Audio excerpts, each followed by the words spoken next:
Bonjour à tous. Alors, une vidéo qui va être assez courte et qui va montrer un peu ce qu'il y a dans la boîte de la Nvidia Shield. Donc c'est une tablette que je viens de recevoir, qui est fabriquée par Nvidia, qui est une tablette donc de 8 pouces, légèrement plus petite que la Nexus 9, et qui est notée comme étant la tablette ultime pour les gamers. Au niveau de cette tablette, alors c'est la première tablette qui tournait en fait sur le processeur Nvidia K1, donc le Tegra K1.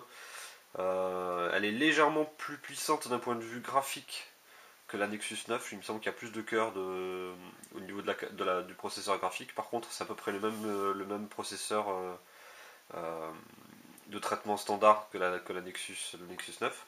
Elle a 2 Go de RAM, 32 Go de mémoire interne, un emplacement pour les cartes micro SD.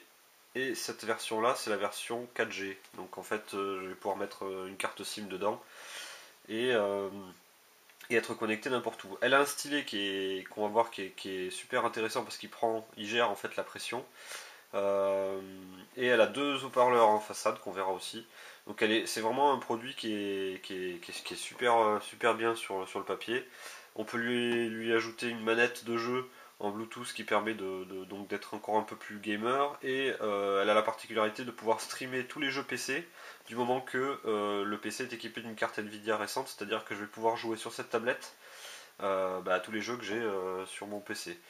Donc je pense que ça va être un appareil qui va être vachement intéressant.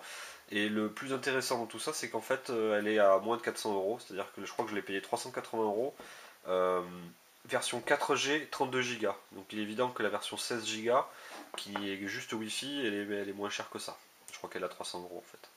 Voilà, donc on va commencer tout de suite par l'ouverture et voir un petit peu ce qu'il y a dedans.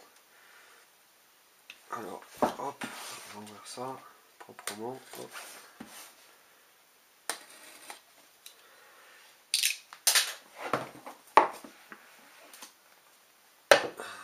Et voilà la tablette.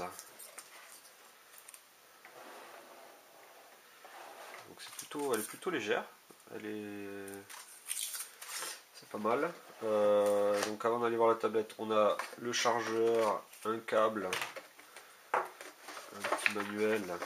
Donc les prises américaines,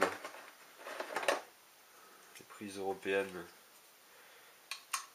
Hop, voilà. Donc ça c'est un chargeur qui doit être. Est-ce que c'est indiqué dessus? J'imagine qu'il doit être assez puissant.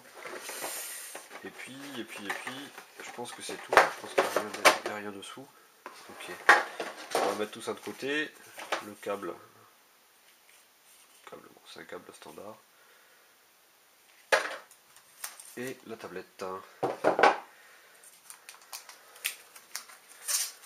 Donc, comment on va enlever tout ça?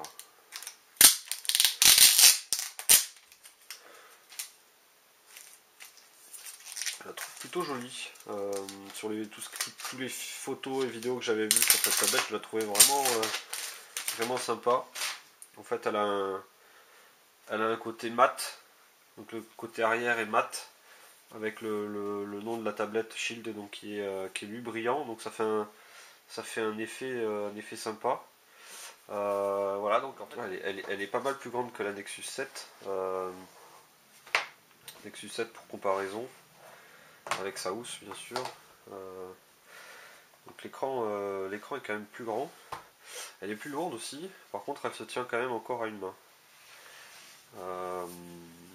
Voilà, donc il y a les haut-parleurs en façade, il y a des haut-parleurs ici, ou alors c'est un micro. Prise micro USB, prise HDMI. Alors la prise HDMI a la particularité de pouvoir sortir du 4K. Donc je pense que on doit pouvoir la brancher sur des télévisions et vraiment transformer en fait une télé en console de jeu grâce à ça. Donc il y a un port jack, il y a l'appareil photo, donc il n'y a pas de flash par contre. De l'autre côté dessous il y a des petits, je sais pas quoi est-ce que c'est exactement, si c'est pour fixer un dock.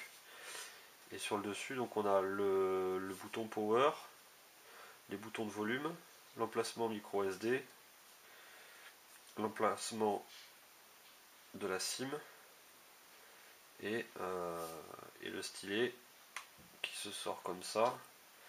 Et donc le stylet, alors je sais pas si vous allez bien voir sur la vidéo, Le stylet a une pointe en fait un peu biseautée, c'est-à-dire qu'on doit pouvoir appuyer avec le côté fin, et on doit pouvoir aussi appuyer, enfin utiliser le côté un peu plus large. Donc on doit pouvoir faire des effets en fait des effets d'outils. Voilà. Donc le stylet se range là, plutôt pratique. Et puis bah, je vais faire le premier démarrage.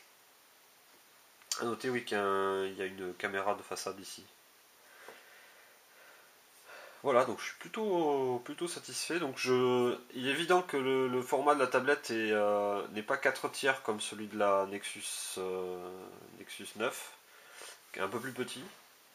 Par contre, en termes de spec intérieur, on a vraiment quelque chose qui va être similaire au Nexus 9. Et on a un produit qui va passer sous Lollipop, donc la prochaine version d'Android, dans les prochains jours. A priori, étant donné qu'elle est très similaire à la Nexus 9, il n'y a pas de raison que Nvidia prenne très longtemps pour passer la tablette sous la prochaine version d'Android. Voilà, bon, et bien donc suite au prochain numéro pour un test un peu plus complet.